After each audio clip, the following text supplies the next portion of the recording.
Hello and welcome to the Overly Animated podcast, where we take animation seriously. I'm Beatriz Mourad, and today I'm joined by Michelle Anderer.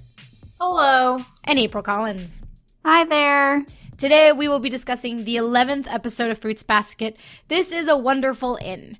Warning, spoilers for everything that has aired up to this point. Some of us have read the manga, some of us have seen the early 2000s version of the anime, but we won't be spoiling anything beyond episode 11. You can find out more about this podcast at overlyanimated.com. You can subscribe to us on iTunes at overlyanimated.com/iTunes. You can find us on Spotify or on YouTube at youtube.com/overlyanimated. All right, tell me, what are your general thoughts on this episode? Let's start with Michelle. This is a very fun episode. I feel like we needed a lighter episode after last week's, because that was just like so much all the time. Yeah.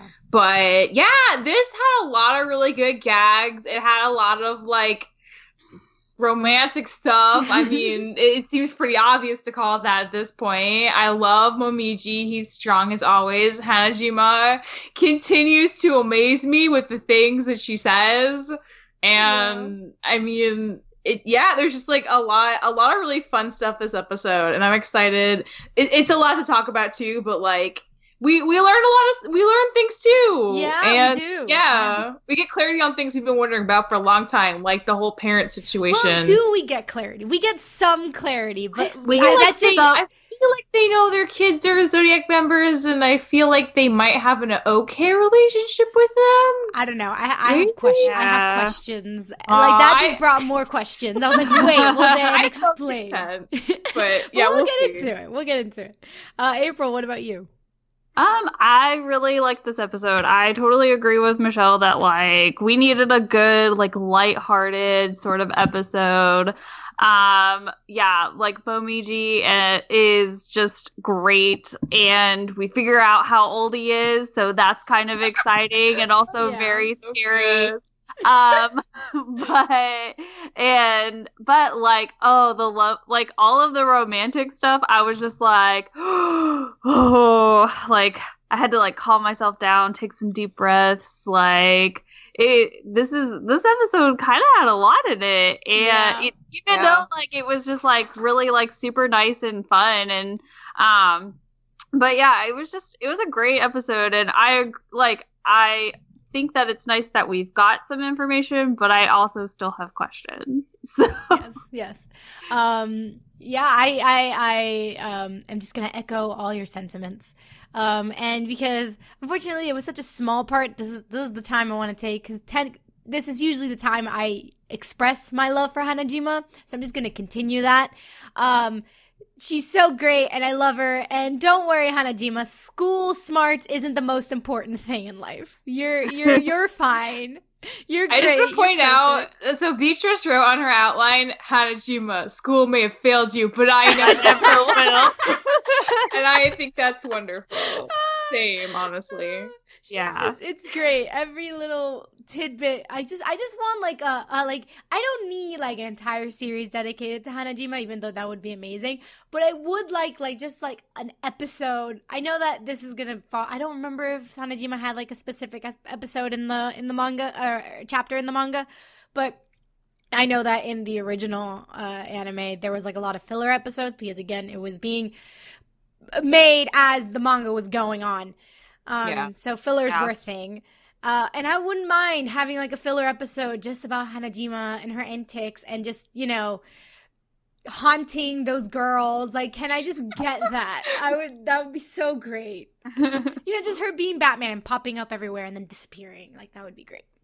But let's dive into the meat of the episode. So it starts with exams. So, exams are over, Hanajima stuff happens, it's great.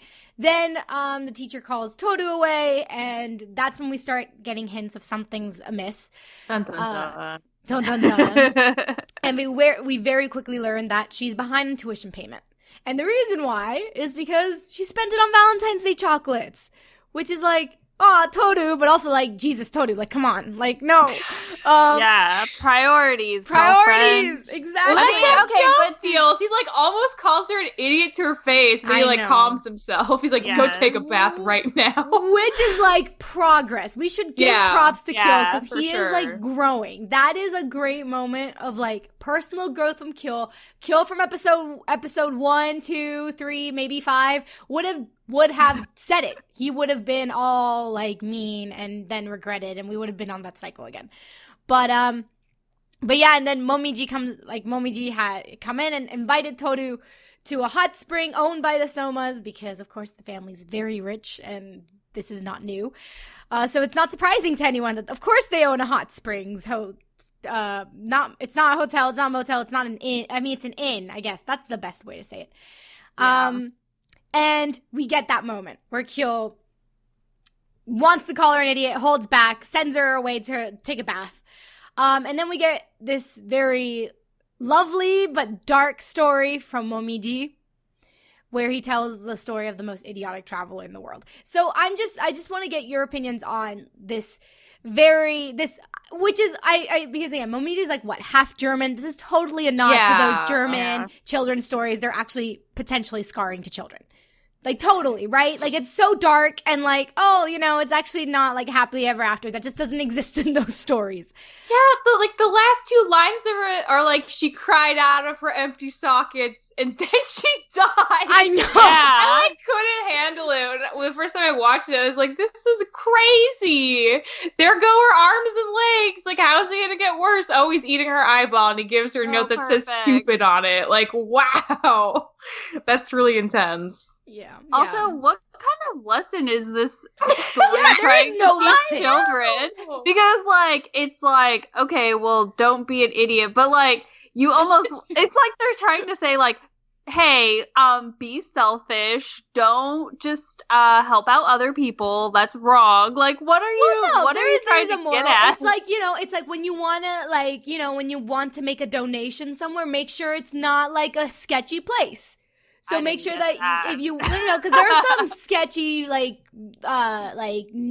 non-profit organizations that like accept money, but then are actually like don't actually do much with that money. Oh yeah, like Susan G. Komen is notorious for that, but yeah. So like maybe that was the story. Ooh. Like it was them being like, yo, you can't donate clothes to what's it called army something.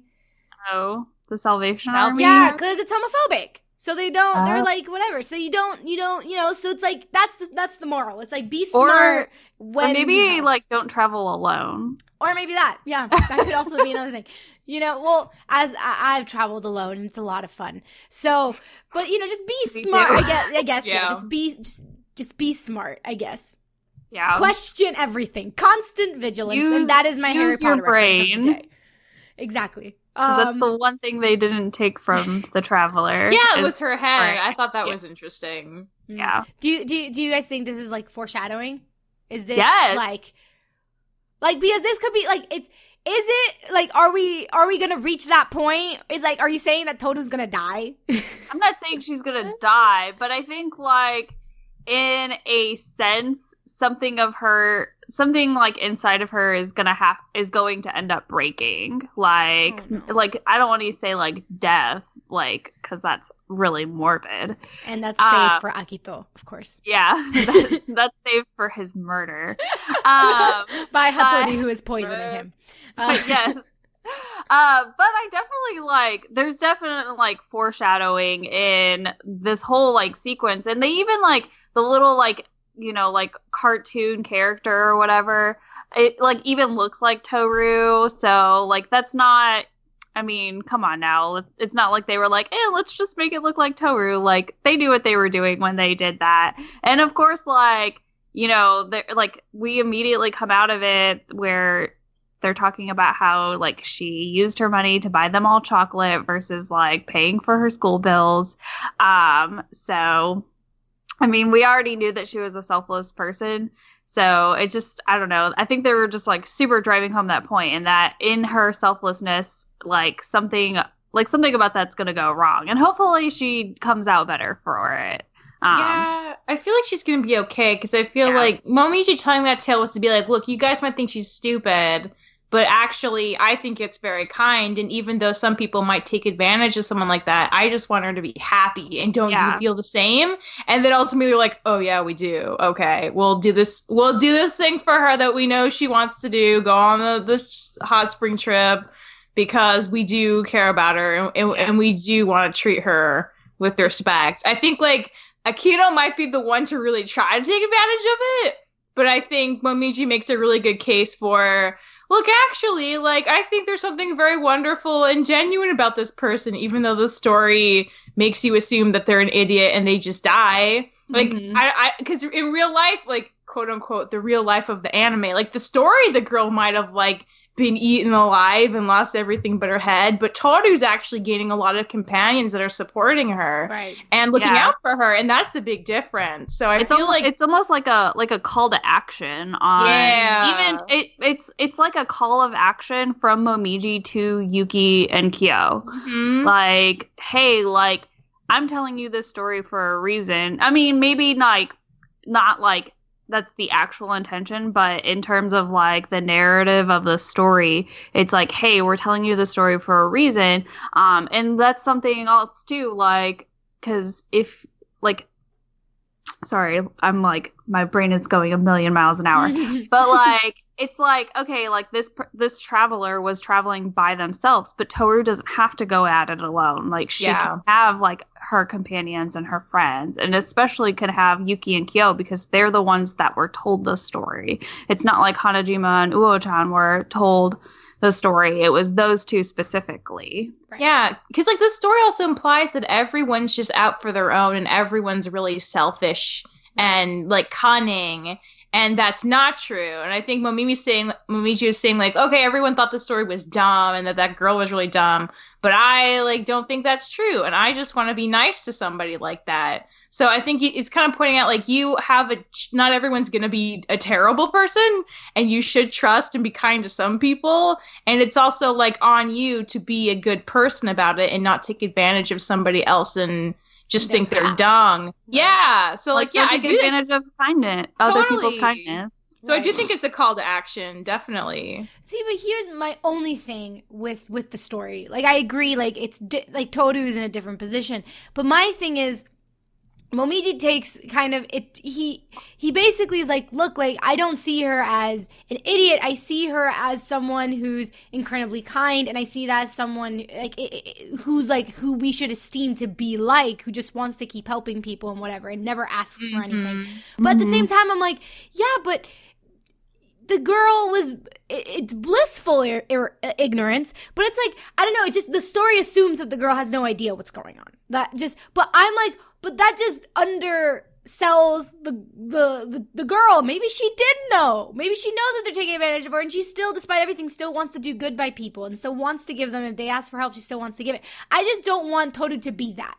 I don't want her to be ignorant across the board, and we've seen that she isn't, but I don't want people to see her as like, oh, look at this girl, she's so nice, like she's not an idiot, we're gonna commend it, but she's so ignorant in that sense, like she's not aware of the bad in people and we must protect and stuff. And for me it's like, but Toru is aware, like she know, like Toru probably is very much aware that these guys would give her like if she asked, they would give her money if she needed it. I just don't want it to seem like they're making Toru out to be unaware of her surroundings and unaware of, like, I just don't want them to undersell Toru's ability to read people. Yeah, like, I think that's fair. You know, that's my big thing, because that's the way the girl in the story is played out to be, is that she isn't aware, and it's like, in a way, it's a blessing that she's not aware.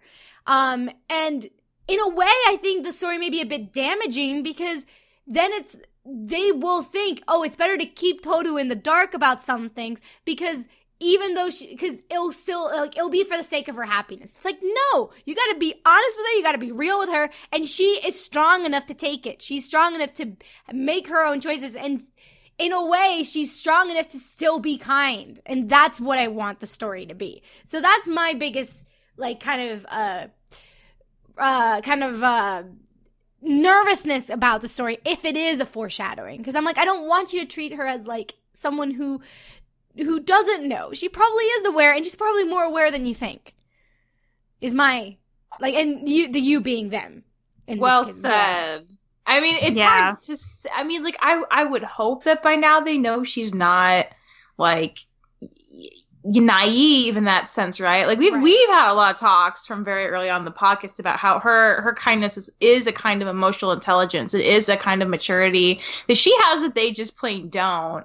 Yeah. So like I don't know. I mean, we haven't met everyone, and maybe somebody else is gonna try to take advantage of her. I mean, I do think that's something that shakes up Shigure once in a while. Like her just kind genuineness like really makes him uncomfortable. Yeah. When he's doing shady stuff. So I mean, it could be like a caution for him too. It's like, look, like you can take advantage of this person. They're very nice and they don't know what you're up to. But like, should you though? Is that the kind of person you want to be? Yeah. So I don't know. I feel like maybe it's also just saying like, it's not all on Toru to just like be a different person. It's also up to other people to take the active step to not be terrible. Right. Yeah, that's fair. I wonder what Shigure was thinking when hearing this story. Because we get a lot of, like, the two of them, but not Shigure. And I'm just like, you know you're one of those people. You know, you're, like, just before the final boss takes her eyes. You're, like, the one who took her limbs. So watch out. Anyway, this story kind of spurs Kyo's decision, because at that point, Momiji was like, oh, Tori, like, let's go to the hot springs. Oh, Yuki and Kyo can come too. And Kyo was like, I'm not coming. Like, I'm not going. Yuki's going. I'm not going.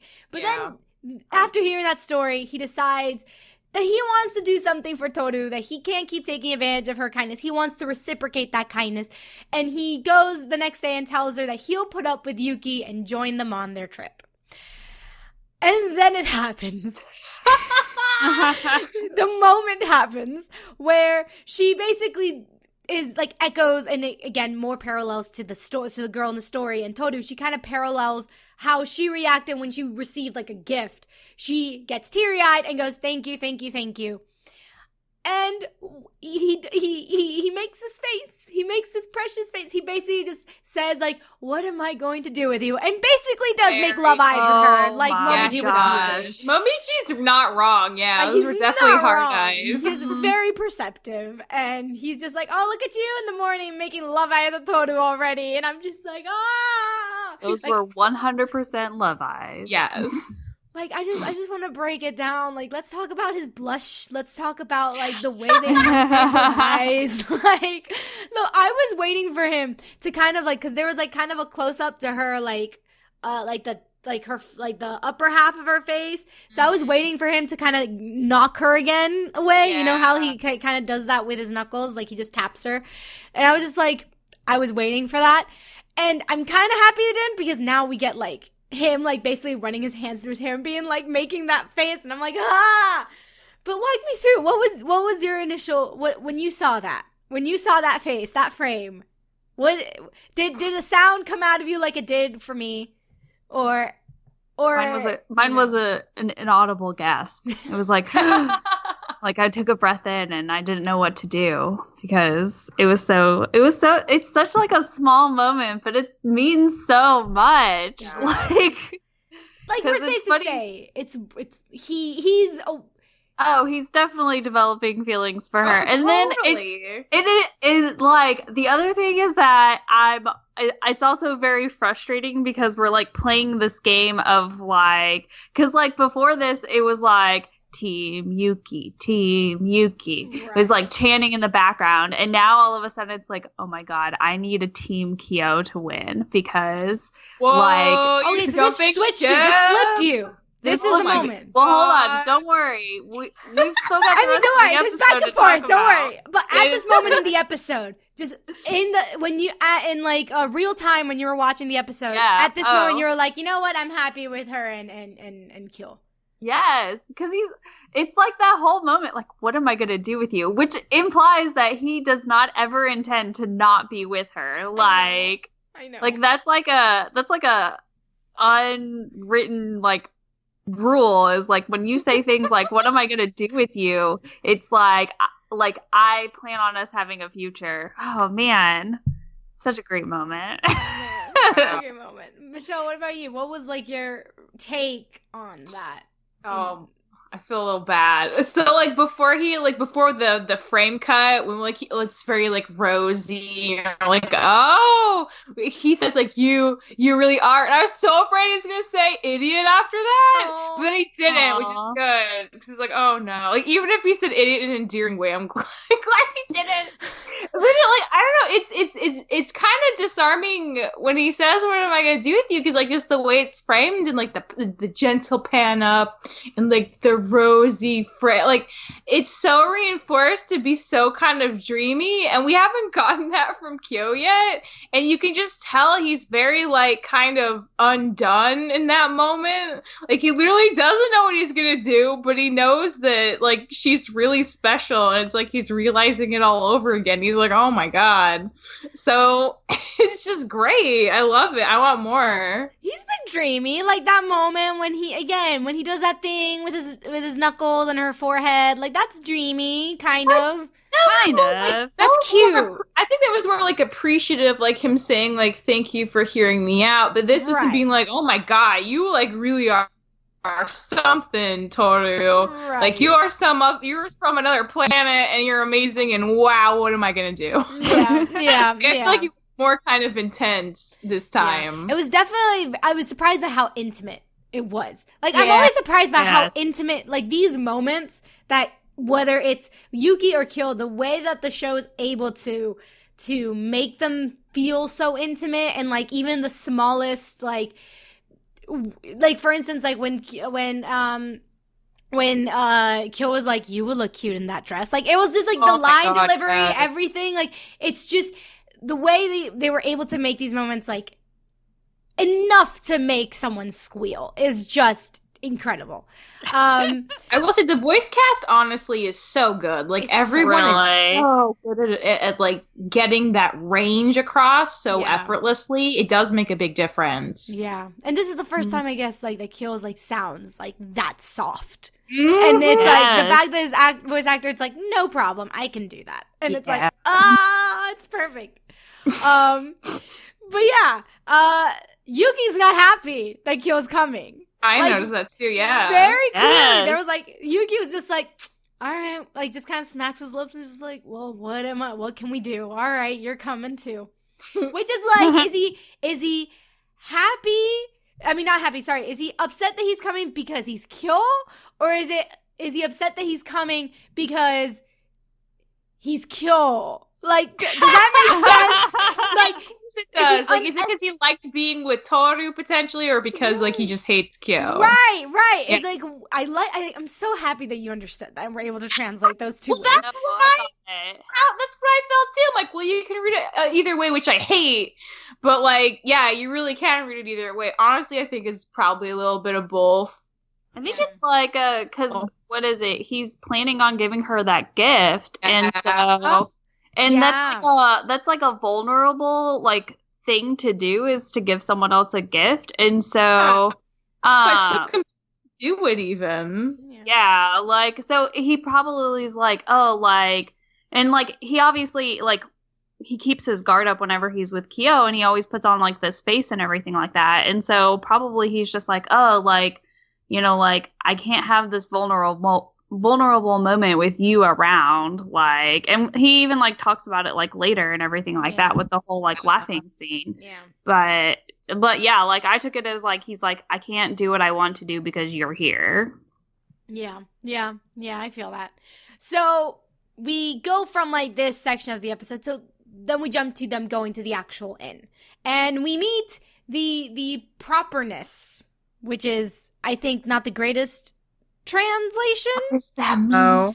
I think it's just, you know, the head of the inn, so it's like the host. I don't know, hostess. I feel like hostess, like in I don't know, that also has like some way that you could read it the wrong way, so it's like that's not what it is.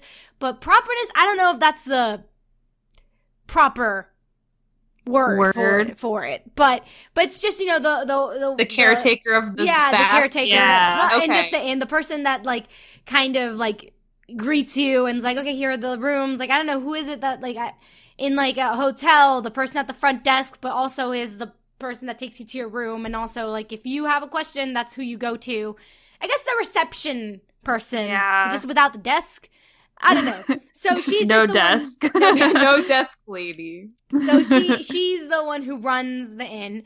And we learn I don't get her personality. I don't understand. I get it. I get it, but it took me the whole episode to figure it out. I think her personality is just like kind of like self-flagellating. Like she like she apologizes profusely for things that aren't a big deal. Like maybe they're a small deal, but she acts like she's like very hyperbolically reacting to things. Yeah. So like like she makes mountains out of molehills, basically, I think is her trait there. Gotcha. So she just like gets super extra about anything. Right. And you know, like maybe that's like a qualification to be the parent of a zodiac is to be extra in some capacity. Maybe she's special, but maybe because I mean all the zodiacs are extra in some shape or form. So it's like maybe it's a hereditary gene of like extraness. Because we learn that she is the mother of the monkey. Momiji refers to them as Richan, so we haven't met them yet. Do we even get the mom's name? I don't think we get her name. So. I don't remember her name. Yeah, I don't think we get a name. I bet it's on the wiki, but I don't know what it is based on the episode. Right, I don't think in the episode they reveal it. But yeah, so we meet her. She's someone who's very sickly, so which is why that she lives in the hot springs, because they're good for your body. They're good for your health, y'all. So if you have a chance to go to a hot spring, go to one because it's good for you. And she, you know, she meets Toru, she meets everyone, and the biggest scene with her is when she and Toru are in the hot spring together. And she basically like reveals like she was nervous to meet up to hear about Toru, so everyone in the family has heard, not just the Zodiacs, but also the parents. So we kind of get an idea of where the parents fall in all this. She's like, oh, she wants Toru to be friends with her child, and apologizes about them when Toru asks what the monkey's like, which makes me, I don't remember anything about the monkey. Yeah. So I'm just like, why is she immediately apologizing? Like, this makes me nervous about the monkey. I feel like he's probably not that bad, just because, again, like, she's such a hyperbole. Yeah. He's probably like, I don't know, like a people might say things about him, but it's probably not nearly as bad as she's making it out. Right. But anyway, so we do get a lot of like references to parents in this episode. Like the first one was when like we meet one, but we get like Kyo mentioning how his parents never had to talk to his teachers about his grades in the very beginning of the episode. So it's like, okay, so they do have some involvement in the lives of the Zodiacs. Just it doesn't seem like that much. Right. Like, yeah. Because even what is it, like her son doesn't live like there at the inn with her. He's somewhere else. I was assuming at like the main house or something like that. So I think like they get to like see each other, but like it's very, I'm going to use the word casual. I don't know. Or like more like formal. Like, I don't know. Well, I mean, but, you know, she does say, like, she was worried that someone outside, quote, I was worried that someone outside the Somas knowing this Zodiac secret would deepen the psychological wounds on my child and the other children. Okay, which means she's aware of the trauma of being a Zodiac. She, like, what that tells me is, at least her, I don't know if that's across the board with all the parents, but at least with her, she's like, no, these kids need therapy. I'm aware of it. Like, I'm aware of the state. To me. Like, I know what's going on. Like, there are some very deep issues. And Toru looks so sad when she hears that.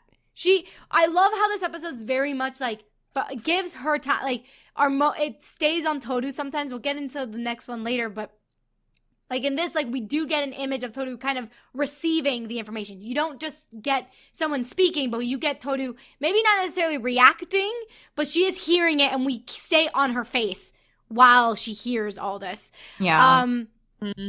So yes, the mom has some idea of trauma. Like, the parents are powerless? Are they powerless against Akito? I mean, obviously they are. Yeah, but, like, I mean, is it yeah, so? that's Is true. like, but is it like a soy? Like, did you take away from this that she doesn't have a good relationship with her child? Or I mean, so little no, that I we think got, she but it's definitely like, does. If she's going out of her way, I think it's the kind of thing where like all the parents. There's like a PSA, right? When Right. Toru went to live at Shigure's house, public service announcement. This person, It was first in time the it's weekly happened, newsletter. weekly newsletter. Yeah. This girl Toru seems really normal, but she's not a Soma, and she knows about secret. And I think Akito's word of okay mouth with it. also, as people like Kagura and Haru have like interacted with her and have seen for themselves that she's actually pretty nice and she's not afraid of them, and she's actually making them feel better about themselves. Like I think this woman has like she's been aware of that too, and so she's thinking, well, my son, the monkey, maybe he's like a little bit of a problem child. It'd probably be good for him to one, see somebody isn't gonna hate him just because he's a Zodiac member. And two, like, maybe like this person could give him a chance because like for some reason people don't like him, which I totally believe. If people called Haru the dumb ox and hate Kyo, and like if all this gossip about everyone else is like a thing, I'm sure there's something on the monkey too. So I think she cares about him, and she talks to the girls, say like, hey, like, will you please make friends with my son when you meet him? I think you'd be really good for him. I think that's like a pretty nice mom thing. I feel like they have a good relationship. right? Do you Or think at least that yeah. she cares enough about her child to, you know what I mean? Like, Yeah. to want that for them. Yeah. I mean, because, to be able to read that, like, no, they have trauma, that means that she has to have seen them. Like, she sees her Yeah. child. Like, she must be aware and be able to read that. She is, sickly. Do you think the giving birth to a Zodiac took a lot of energy? Do you think maybe that's it? Oh my god, are you asking if the Zodiacs are birthed in their animal form? No! That would be hilarious. No! Like a seahorse just emerging. I mean, I'm thinking of the poor, like, how do you birth a cow? Like, no. That is I wonder if, like, maybe I'm gonna give like a logical explanation. Okay. Look, Go for I'm it. saying, I was like, oh, she's sick. Was she always sick? Was she always sickly? Or was it because, the energy, like the mystical power of the Zodiacs, maybe that energy kind of sapped it out of her in order to give birth to, like, a Zodiac? I don't know. It depends on if they transformed from birth or not. But I guess. no, we're not. They're not going to be transforming in, like, No, I just mean, like, How do would they that have that work? power since they were conceived, or do they get it, like, when they're, like, Later. 6 or something Oh, instead? right. Yeah. I don't know. I don't know. There's- Again, like, you don't, like, if it's like, if you have a boy and you're like carrying him and it's like you're the mom and you hold your baby and suddenly it becomes like a little bunny, it's like, but not even, like, I don't know. Or like worse, a seahorse. It's like, how do you breastfeed a seahorse? Like, no. So we're just getting way too much into biology. You have to pump it. That's the No, infinite no. question. How do you breastfeed You a just- seahorse? You just put him in a cup full of it and just Full dunk of him it? in there. Wake up. Carry him with you in a little pitcher of milk. It was so cute. Problem solved.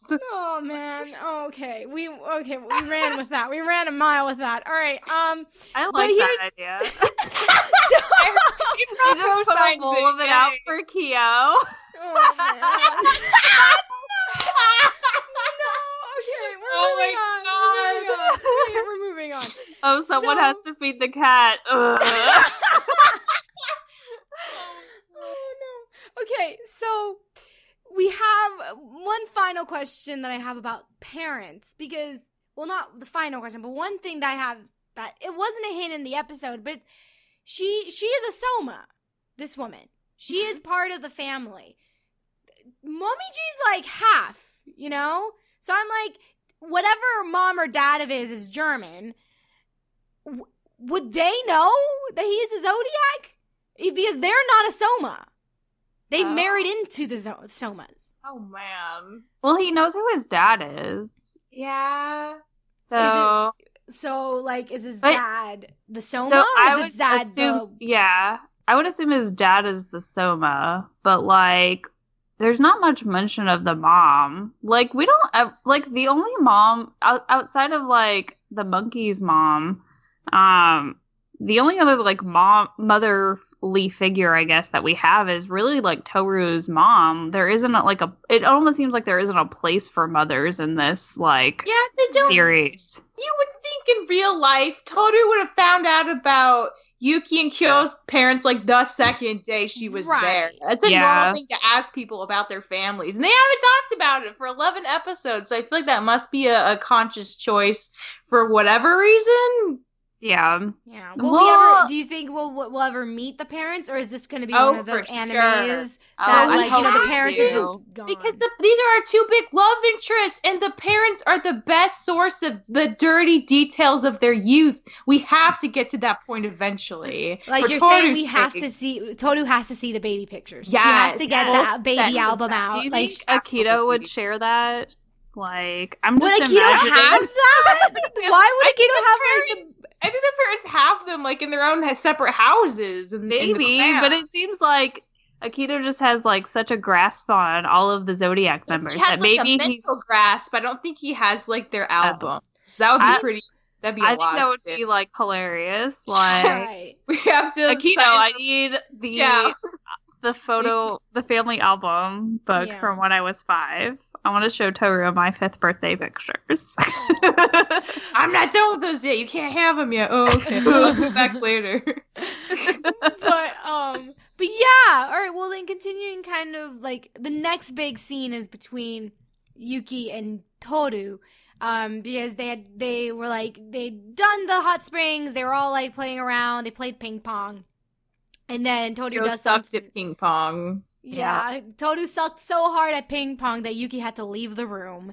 Yeah. And I think it's so sweet. It's such a gentleman thing to like be like, I can't laugh in front of this lady, even though that was amazingly hilarious. Yeah. So basically Toru goes after him, chases after him, and goes like, "What's wrong? Why are you away?" And then he just like starts laughing, and he goes, "No, I'm sorry for laughing at you." But he says that he's not. He only like it shows that he only feels comfortable. Like it shows that he's really comfortable around Toru.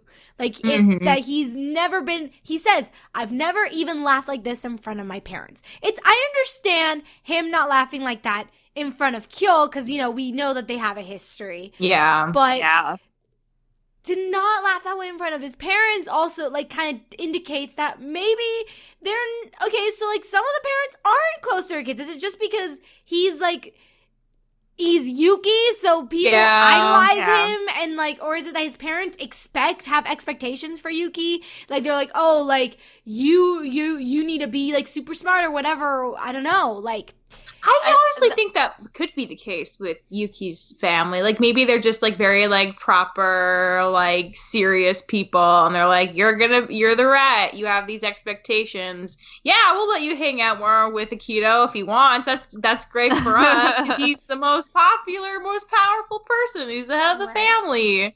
Right. So maybe he can't be himself around them. Like that kind of makes sense to me, honestly. Right. Yeah. Right. Well, and also it makes me like that whole theory about like, oh, like maybe they see their family in like formal events, like after a certain point.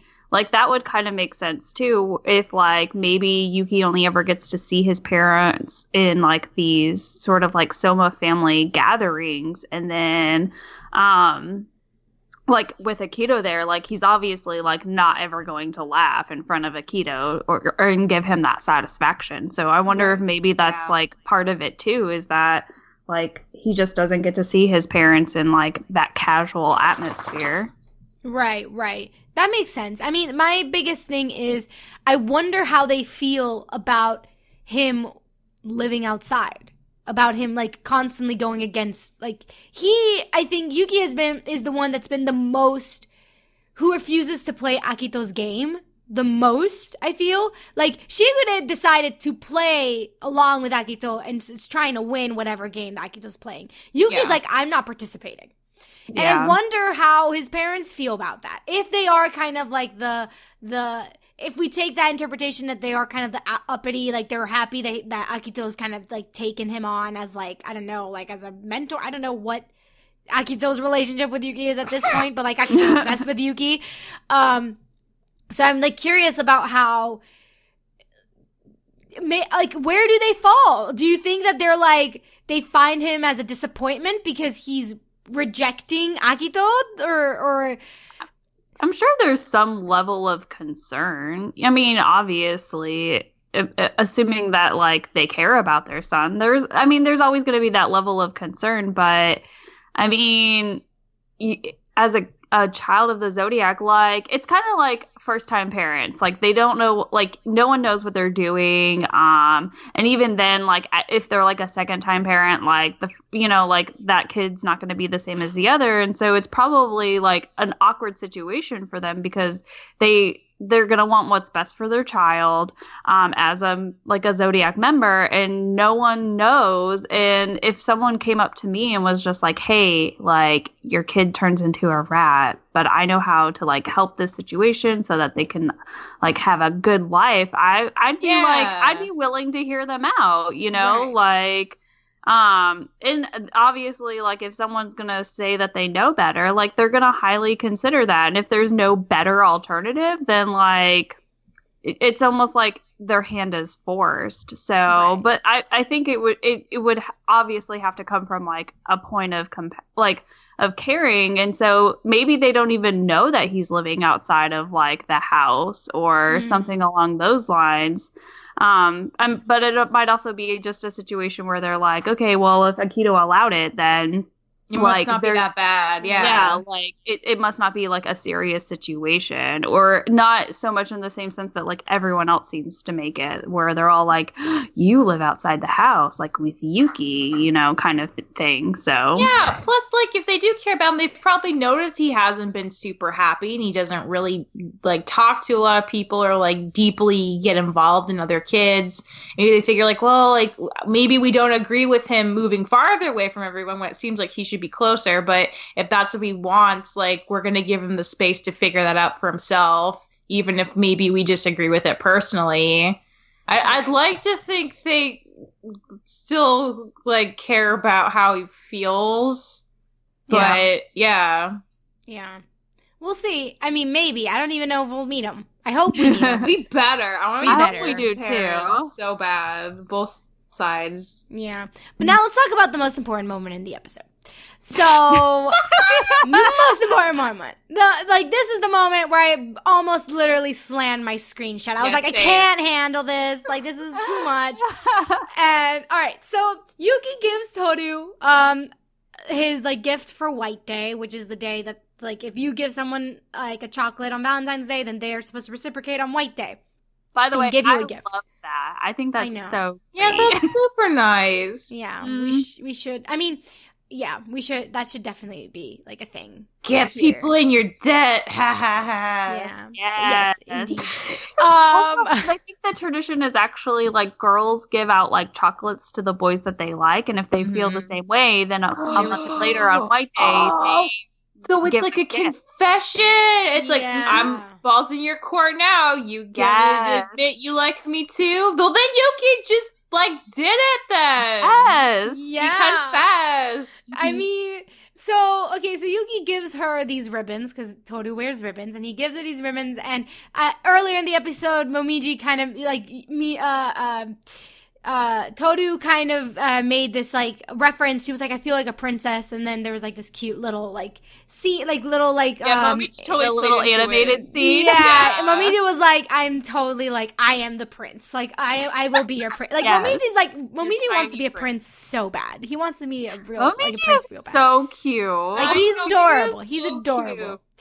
And so Yuki makes a reference to that by basically Toru puts them on, and then he just goes, does it meet your approval, princess? Oh and then the way that he says princess, the way he just goes like, I was done. I was like, I can't do this.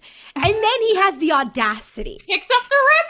He has the audacity to pick up the ribbons as if it's like her hair and just kisses it.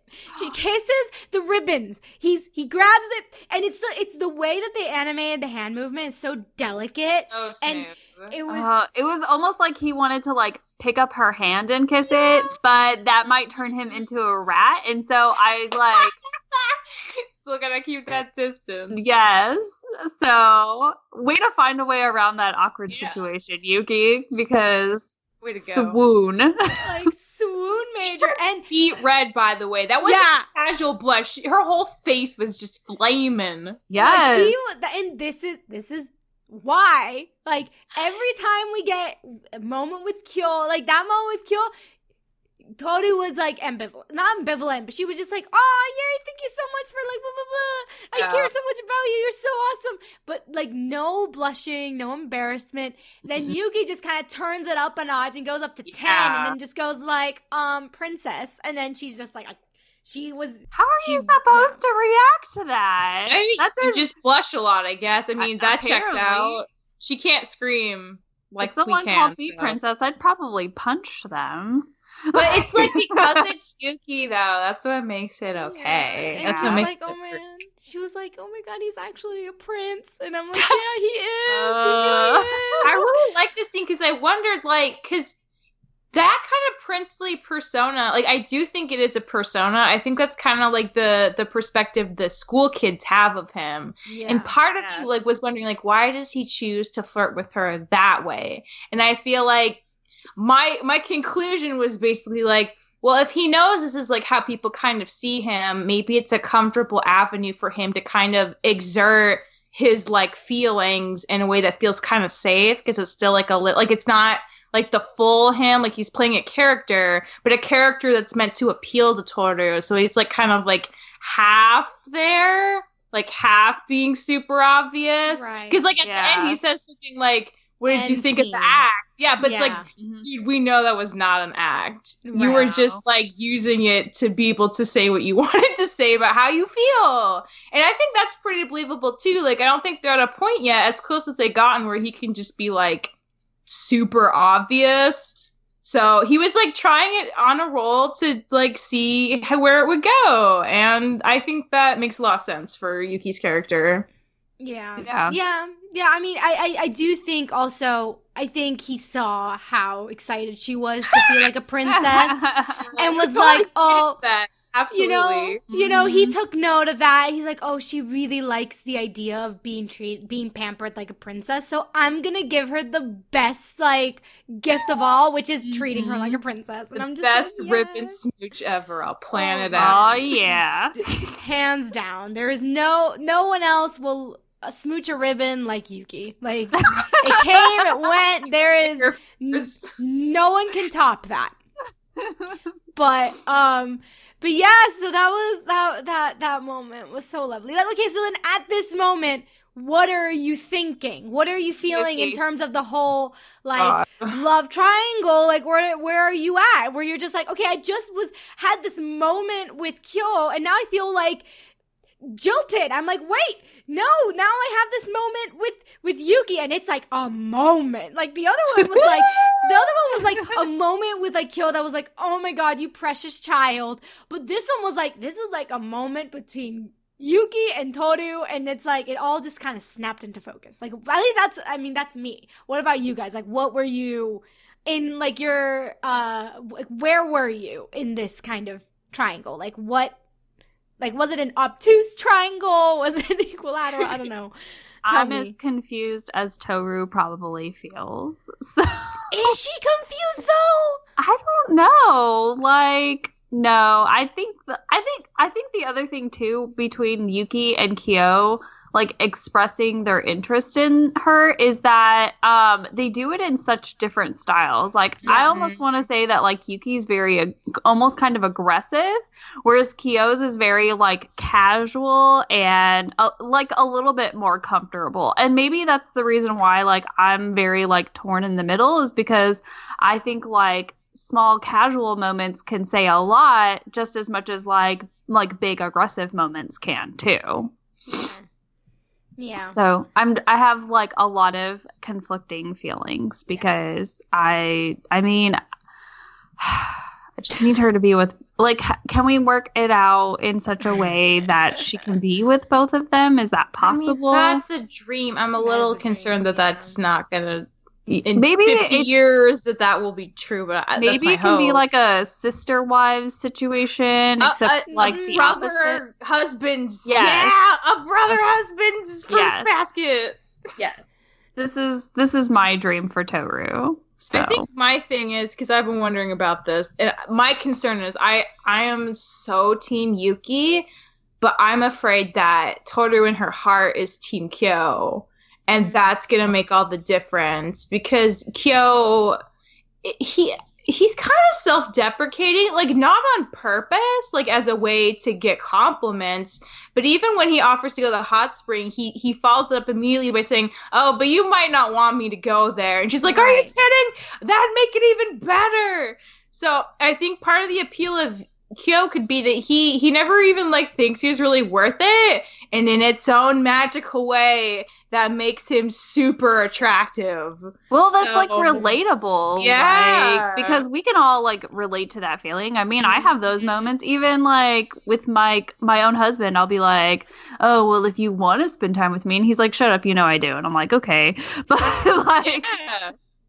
But like it's just like it's like a security thing, you know, and we all get insecure from time to time, and so like that's just appealing. I like that. I like having, you know, and it's also like even though you don't realize you're doing it, you're being vulnerable with that person as well, like by having those insecure moments. Yeah. I will say, like, Kyo's moments with her have always been super tender and from a place of vulnerability. You know, like, Yuki's have always been, like, I like when you say aggressive, but I would take it as just, like, super... confident? But, like, in a way, kind of like the romantic, swoon-worthy fairy tale type of thing. Yes. Kind of like a grandness to the gesture. Right. There's a lot of grandness there. So, like, whereas Kyo's is a bit more grounded. His moments are a little bit more... I don't want to say human, but yeah, in a way. Whereas Yuki's are kind of, in a way, fictional, which is weird to say, but it's kind of like he's playing the part. He's like, I am being this, like, in a way, he's being grandiose about it. Whereas I was gonna say it's like because you were talking about like how like we were talking about how he's using that role of the prince, and so it's almost like. He's like, it's sort of, again, like playing into that role where he's like, this is how everyone else sees me, but this is how I want to treat her because I like her. And I like, if that's how everyone else is going to see me, then I want to treat her in that regard. Yeah. Like, I'm just worried because we know that he doesn't like that. Like, he gets pain because he's painted in that role. He gets isolated, he gets all this stuff. And, you know, Toru is the one who's supposed to, like, see him for him. So I wonder what he, like, I understand why he would revert to that tactic of, like, I'm going to be the prince again. And at this point, like, I also do think, like, he saw that she was a princess and wanted her to feel like a princess. Because he hasn't done this before. The first time he was obvious, he was just like, you look so cute in the dress. No, really, I think so. Like, right. He wasn't, like, really playing an act. I think because he is now more close to her than ever, it just was like kind of like a safety tactic, like a role to try on, not necessarily to keep up, because he knows he doesn't have to keep that up with her. She sees the real him more than anyone else does. Right. But I think like in the moment, like he's afraid of like what this means, and he's probably never done this before, despite all these people hitting on him. Like he doesn't know how to do it, so he's like, well, maybe this is like a comfortable way to kind of play up a persona and like see how it pans out. And if it doesn't work, I'll just say, just kidding. Or counter, maybe it's because he is so comfortable with her that he goes, you know what? I can be the prince in front of you because I know that you're not going to isolate me. I know you're not going to, you're not going to idolize me by playing up this role and take it too far. Because you see the real me, so I can have fun with this world for once. Whereas before it was like something that was kind of like thrust upon me. In this, I can actually play with it, and for the first time, I can actually act princely and not feel like it's being forced on me or that I'm doing it for my own purpose. I'm just doing this so that you can be happy and feel like a princess. Yeah. You know, 'cause I he think said either it. way, it's a nice thing. Mhm. Yeah. So, As long as it's not like a regular thing, because that's just not Yeah. sustainable. right, So, of course. But like, but even like Toru has said before in like past episodes that like, oh, like Yuki acts so different at home than he does at school. So I could totally see him just using like just I say taking advantage of the situation, but like just getting to play with that. Yeah. Also, she calls the other Soma's princes too. You know, she I makes know. a list. Toru! I mean, because, like, it's hilarious. It's increasingly hilarious to me every time Yuki's, like, extremely obvious about how he feels. She's like, oh, he's so nice, just like the other princes in their own way. Or, like, he really is cool. The end. Like, she's never interrogating this really obvious thing in front of her. Right. She just, like, starts talking about the other people again. I just, like, think that's a hilarious thing that keeps happening. It's just funny also how she goes like, oh my god, me and Yuki are going to go on a date. I've never been on a date before. She doesn't even engage with like, oh, I'm going on a date with Yuki. I know. She doesn't even she's engage just in that going way. on a date. Like, Exactly. She's like, she refuses to like even engage. But I will say like what I like about her like listing the others as princess too is again, it just further nails down the point that she's not going to isolate Yuki for being the prince. Which is she sees all these people as princes and you know and sees like, oh my god, like some are really cute, some are really cool, and some are really nice, and it's like, isn't this lovely? Like she isn't just being like, oh no, he's the prince, so he's the one, you know, like whereas like at school that's what the girls do is go, no, Yuki's the prince though. Kyo, he's cute, but like he's not the prince. Whereas, you know, so that's nice. We also finished off the episode with the reveal of Momiji's age.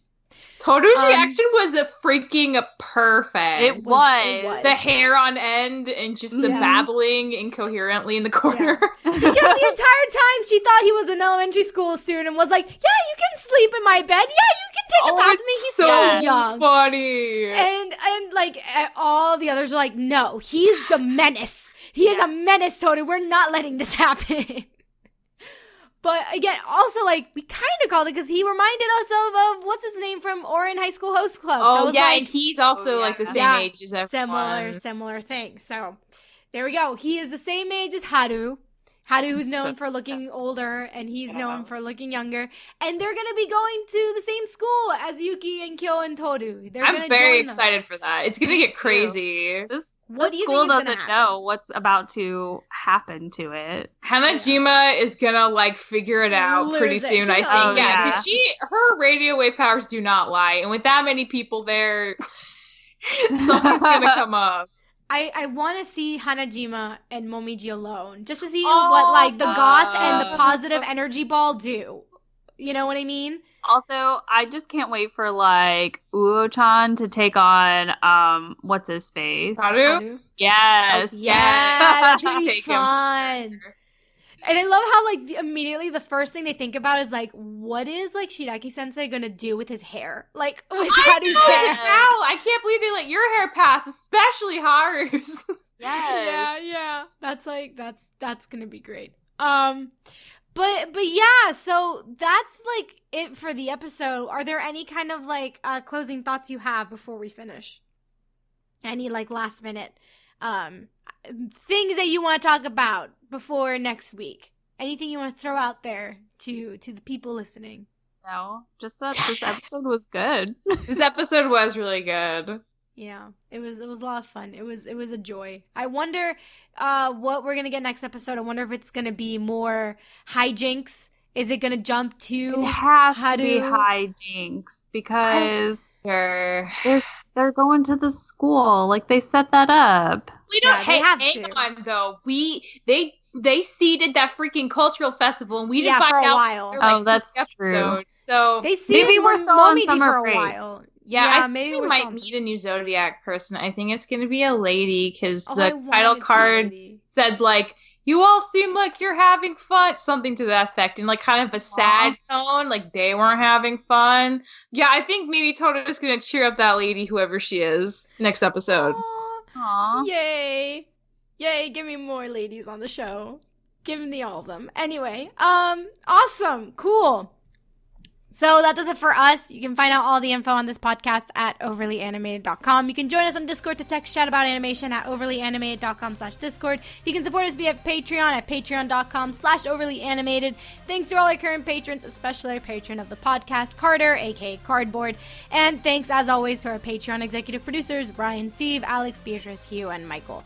Thanks for listening, guys. We'll see you next time. Bye. Bye.